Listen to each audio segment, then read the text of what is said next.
Biyaheng Bataan ngayon ang ilang pambatong senador ng Partido Federal ng Pilipinas para ikampanya at iparating doon ang kanilang mga isinusulong na plataporma para sa inaabangang Halalan 2025.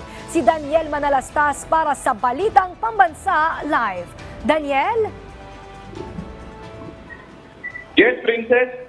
Magtutungo nga ngayon ang ilang kandidato ng Partido Federal ng Pilipinas dito sa probinsya ng Bataan. Inaasahan pupunta rito ang mga pambato ng partido sa pagkasenador na sina Senate Majority Leader Franz Tolentino, dating Senador Manny Pacquiao at dating DILG Secretary Ben-Hur Abalos.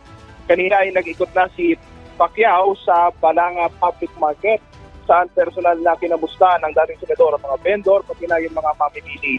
Matatanda ang isa sa isinusulong ni Pacquiao ay ang programang pangkabuhayan para sa ating mga kababayan. Pati na programa para sa mga maliliit na negosyo. Mamaya ng mga hapon, inaasahan dadalo 3 kandidato sa isang event dito sa Bataan kung saan base sa impormasyong nakuha natin mula sa kampo ni Senator Tolentino, isang speaking engagement ang gaganapin na dadaluhan ng mga kandidato na pati na ng mga opisyal ng Bataan. At yan muna ang pinaka-huling update mula rito sa Bataan. Balik sa inyo.